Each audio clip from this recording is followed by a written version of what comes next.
Friends, இன்னைக்கு நம்ம physical ரெஸ்ட்டை பற்றி பேசலாம். ஃபிசிக்கல் ரெஸ்ட் அப்படிங்கிறதுனா எல்லாருக்குமே தெரியும், தினந்தோறும் செய்யறது தானே இல்லையா? காலையிலேருந்து சாயங்காலம் மட்டும் வேலை செய்கிறோம், ராத்திரி ஆனால் படுத்துன்னு தூங்குறோம். ஆனால் எவ்வளோ பேர் கரெக்டாக படுத்துன்னு தூங்குறோம்? அங்கே தான் கேள்வியே இருக்குது, ரைட்டா இல்லைங்களா? ஸோ ஃபிசிக்கல் ரெஸ்ட் எப்போ நம்ம உடம்புக்கு தேவைப்படும் அப்படிங்கிறது பார்த்தீங்கன்னா, ரொம்ப சோர்வாக இருக்கும், ரொம்ப டயர்டாக இருக்கும். அவங்களுக்கு எந்த வேலை செஞ்சாலும் இப்படி இழுத்து இழுத்து வேலை செய்வாங்க. அது மட்டும் இல்லாமல் உடம்பு அடிக்கடி ஜுரம் அப்படிங்கிற மாதிரி அது அடிபட்டுட்டே இருக்கும். இம்யூனிட்டி ரொம்ப லோவாக இருக்கும். அது மட்டும் இல்லாமல் பாடியில் அங்கங்கே வலியும் சோர்னஸும் இருந்துகிட்டே இருக்கும். ஸோ இதுக்கு ஃபிசிக்கல் ரெஸ்ட் அப்படிங்கிறதுனா தூக்கம் தான் மெயின், ரைட்டா? ஸோ சாதாரணமாகவே நம்ம எல்லாருக்குமே 7லேருந்து 8 மணி நேரம் எல்லாருக்குமே தேவை.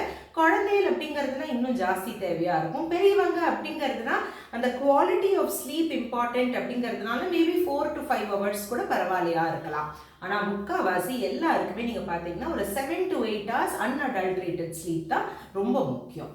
சரி, தூங்கிட்டோம் அப்படிங்கிறதுனா அடுத்தது என்ன? இந்த பெயினுக்கு, இந்த ஏக்ஸ்க்கு அப்படிங்கிறது நம்ம ஒரு ஹெல்த்தி லைஃப் ஸ்டைலில் நம்ம வரணும். ஏன்னா ரொம்ப அடிக்கடி இம்யூனிட்டினால நம்ம இறங்கி போயிட்டே இருக்கோம், உடம்பு சரியாகாமல் இருந்துகிட்டே இருக்குது. அப்படிங்கிறதுனா இம்யூனிட்டியை நம்ம பெட்டர் ஆக்கணும். இம்யூனிட்டியை பெட்டர் எப்படி ஆக்க முடியும்? நல்லபடியாக சாப்பிடணும், ஹெல்த்தியாக சாப்பிடணும், நல்லா தூங்கணும். அது மட்டும் இல்லாமல் எக்ஸசைஸ்லையும் நம்ம கவனம் செலுத்தணும். ஸோ அட்லீஸ்ட் ஒரு 45 minutes to 1 hour ரொம்ப மைல்டாக இல்லை மாடரேட்டா அந்த லெவலுக்கு நீங்கள் எக்ஸசைஸ் பண்ணினால் கூட போதும். ரொம்ப சிவியராக பண்ணணும்னு கூட நம்ம சொல்லலை. Mild to moderate exercise.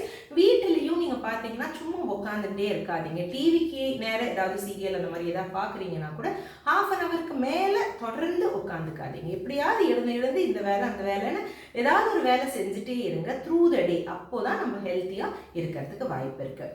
அடுத்தது நான் அங்கங்கே வலி இருக்கும், சோர்னஸ் இருக்கும் அப்படிங்கிறது சொன்னேன். ஸோ நிறைய இப்போ ஸ்பா எல்லாம் வந்துருச்சு இல்லைங்களா?